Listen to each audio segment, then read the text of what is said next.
Okay, let's get into this. Picture this. You're driving fast towards Las Vegas near Barstow, and you're already seeing giant bats. Yeah, it's quite the opening hook, isn't it? That's Hunter S. Thompson's Fear and Loathing in Las Vegas for you. Kicks off right away. Originally in Rolling Stone, I remember that. That's right. And that image, the narrator, his attorney, the drugs already hitting hard, Yeah. it just throws you straight in. No slow buildup. None at all. And the basic setup, well, it sounds almost normal on paper, doesn't it? Around noon, near Barstow, they need to get to Vegas. Right, to cover the Mint 400 race. An off-road race, yeah. And they've got a deadline, 4 p.m. for press registration. And a soundproof suite waiting for them at the Mint Hotel, booked by some New York sports magazine. Sounds professional almost. Almost, but that's the thing, isn't it? Our mission here is to sort of unpack this beginning, the narrator's state of mind. Yeah. Because you have this professional journalist. The trunk that's, That's yeah, well, right. it's anything but professional. Yeah. That contradiction hits you immediately. It really does. Okay, so we have to talk about what's in the trunk. It's legendary, really. It is. It sets the stage for everything. So what are we talking about? 2 bags of grass, 75 pellets of mescaline, 75. 5 sheets of high-powered blotter acid, a salt shaker half full of cocaine, Half full, just casually. and then this galaxy, he calls it, of uppers, downers, screamers, laughers, just everything. And that's not even all of it, right? No, plus a quart of tequila, a quart of rum, a case of Budweiser, a pint of raw ether, and 2 dozen amyls. 2 dozen amyl nitrates. And this wasn't just stuff they had lying around. No, he mentions gathering it in a frenzy of high-speed driving all over Los Angeles County, just grabbing everything. That frenzy is key, I think. It's not planned leisure. It's compulsive. It's Yeah. excessive, way beyond just having a good time. It feels like preparation for something else entirely. Exactly. And you mentioned the ether. It's interesting how that gets singled out. Yeah, amidst all that, he pauses on the ether. Says a man in an ether binge is helpless and irresponsible and depraved. There's a specific fear there, even for him, which is saying something given the rest of the inventory. But there's also this feeling like they know they're going to use it soon. It's like a Chekhov's gun of horrifying drug use. Yes. You know it's coming. Definitely. And the soundtrack for this drive. Ah, yes. Constant sympathy for the devil. Okay, loud. Yeah. Really loud. Apparently to drown out the radio, but also they think it keeps their rhythm steady. Good for gas mileage. That little detail about the gas mileage is just, it's perfect, isn't it? This tiny shred of bizarre, warped logic in the middle of utter chemical chaos. It really is. And then just when you think it can't get weirder, They pick up a hitchhiker. the attorney just decides to, this Okie kid. And the kid, he's completely out of his depth. Never even been in a convertible before. Right. And suddenly the narrator gets super paranoid. What's this kid thinking? Hearing them talk about bats, manta rays. The paranoia just spikes. How crazy do we look?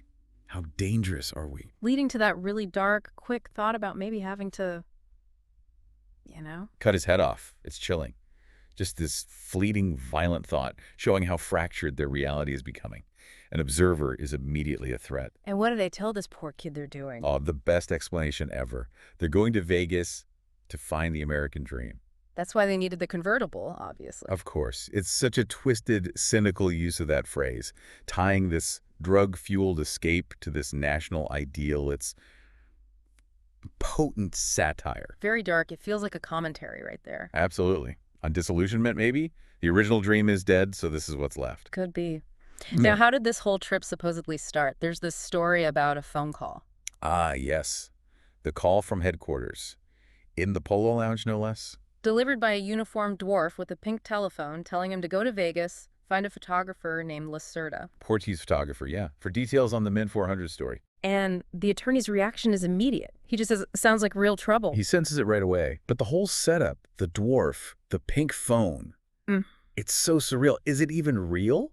Or just part of the drug haze narrative? It feels like it gives them a sort of flimsy excuse, a mission. Exactly. A rationalization for doing what they were probably going to do anyway. So the attorney's advice is, rent a fast car, topless, get out of LA, get armed. Practical advice in its own warped way. And the narrator, he insists they need a tape recorder, a really sensitive one. For a permanent record, which is just darkly funny considering the state they're in. Documenting the madness.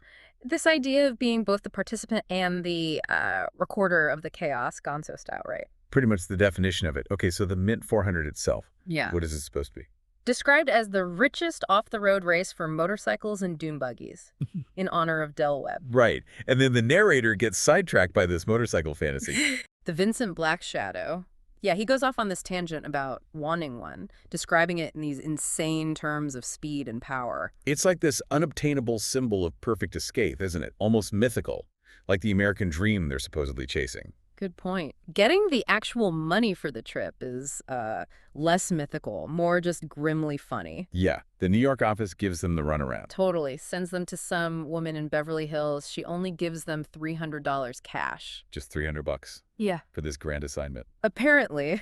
And the narrator describes himself at this point. Soaking sweats, red eyes, trembling hands. He's already a mess. Physically uncomfortable in the California sun. Right, the physical reality is intruding. It's not just mental. The drugs, the stress, it's taking a toll. But the attorney, he sees the $300 from a stranger, no questions asked. And calls it the American dream in action. Exactly. Getting something for nothing. That's the dream in his book. Again, just deeply cynical. Forget hard work, just grab what you can. So they assemble their kit, the car, the cocaine, the tape recorder. And the Acapulco shirts. Can't forget the shirts. Gotta look the part. Human peacocks, ready for Vegas. And this is where they explicitly mention pure gonzo journalism. Right. Covering a story they weren't really assigned, making themselves the center of it.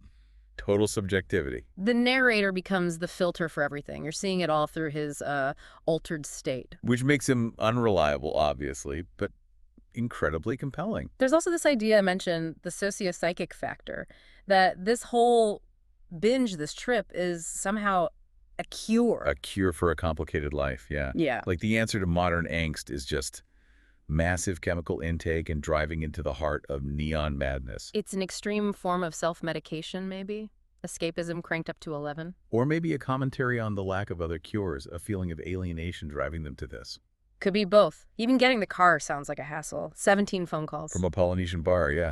And the attorney getting aggressive about the credit card, it just shows their general approach, abrasive, pushy. Setting a pattern. Definitely. And then getting the sound gear, the tape recorder. The Belgian Heliowatt with the voice-activated shotgun mic. That sounds serious. Yeah, but they get it after hours from a closed store right after seeing some accident happen outside. And they're apparently pretty aggressive with the salesman, too. Just more chaos surrounding even the basic logistics. Nothing is smooth. Everything involves conflict or weirdness. And then they almost crash the rental car immediately, backing out. Right. The rental guy's terrified watching them drink and drive erratically right out of the lot. His reaction is like the normal world looking at them in horror, and they haven't even really started the main trip yet. It shows that gap widening. Yeah. Between them and everyone else. They briefly think about getting priest's robes as a disguise. Oh, yes. But then worry about vicious Catholics in the police force. It's absurd, but that paranoia is just simmering under everything. Fear of authority in any form. Even holy forms. And this is all after they've already done mescaline, gone for an ocean swim, had breakfast in Malibu. Right, the pre-trip ritual. Already blurring the lines between the assignment and just getting high. Totally blurred from the start. Then the narrator remembers the hitchhiker again. The kid who'd never been in a convertible. Yeah. And he has this fleeting thought, like, maybe they should just give him the car. Just a tiny flicker of something else in there, isn't it? Empathy, maybe, before it gets swallowed up again. Gone pretty quickly. Replaced by fantasies of causing trouble on the Vegas Strip. Pulling up at a light, challenging people to race. Yeah, wanting to be seen as this genuinely dangerous drunk. Actively seeking that image. Embracing the chaos, wanting to provoke a reaction, rejecting normalcy completely. And somehow through all this, he twists it into, what was the phrase? A classic affirmation of everything right and true and decent in the national character. I mean, the irony is just staggering. To see this journey that way. It's pure Thompson. Using that extreme lens to just gut American ideals. It's satirical genius, really. So the actual drive, it doesn't stay smooth for long. Not at all. Car veers off the road. The attorney fakes a heart attack. Seems like it, yeah. Demands his medicine. Which turns out to be amyl nitrates. Poppers. And he makes a huge production out of it. Needs loud music now. Yeah. Very theatrical. Just performing chaos, almost. And the lies to the hitchhiker keep escalating. Now they're doctors of journalism. Covering the main story of our generation, whatever that means. While the attorney is simultaneously yelling about going to Vegas to croak a skag baron named Savage Henry. Poor kid must have been utterly terrified, getting these wild, contradictory stories. Small wonder he bolted. Yeah. Just ran back towards Baker as fast as he could. Can you blame him? His exit really highlights how menacing they've become. Definitely. He's the sanity escaping the car. And the moment he's gone, They start fighting. And open the tequila. predictable almost. The flimsy goal is forgotten. It's just intoxication and conflict now. The initial partnership, if it ever was one, is just fraying completely. The attorney wants to stop for a swim at Mescal Springs. Yeah, chasing the next immediate sensation. But the narrator's still kind of fixated on the deadline. Right, got to get to the Mint Hotel. Press registration. Clinging to that last shred of the original mission. It shows them pulling in slightly different, but equally messed up directions. Then the attorney drops this line about the Great Samoan Dream. What even is that? Who knows? Probably just drug-fueled nonsense. And then he switches drugs again. To blotter acid. Right, while the narrator is thinking about soaking a towel in ether. Yeah, they're just escalating, going deeper. And then disaster. The cocaine. Oh, man. He spills it all over the highway. Just carelessness, but in their world, that's a major catastrophe, losing the precious coke. And it immediately triggers more paranoia. The narrator accuses the attorney of being a narcotics agent. Yeah, totally paranoid accusation. And how does the attorney respond? Pulls out a .357 Magnum. Of course he does, What? because that's a totally normal response. The danger level just shot way up. Guns are involved now. The threats get wilder, too. Chopped into hamburger in Vegas. And the attorney firing back, saying the narrator's so full of acid he won't even manage to check in. They're just lashing out, completely lost in the trip and the mistrust. Then the attorney tries to quickly snort what's left of the spilled coke. Right off the highway drip, presumably. Desperate measures. And then gives the warning, 30 minutes to Vegas, drive flat out. The final manic push towards the destination, Yeah. whatever's left of the plan. And then they see it. The skyline. Las Vegas. Yeah. Just gray rectangles on the horizon at first. Rising out of the desert, 30 minutes to make the Mint Hotel. It's going to be close. Yeah, arriving in Vegas isn't the end of the chaos, is it? It feels like. Yeah, It's just the beginning of the next stage. absolutely. So, wrapping up this first part, it really makes you wonder, doesn't it? What is this opening salvo? Is it just a descent into madness? Is it some warped form of journalism? Or something else? And what does this absolutely frantic, drug-saturated start tell us about that American dream they claim to be looking for in the middle of all that Vegas craziness? Yeah. And leave you with a lot to think about.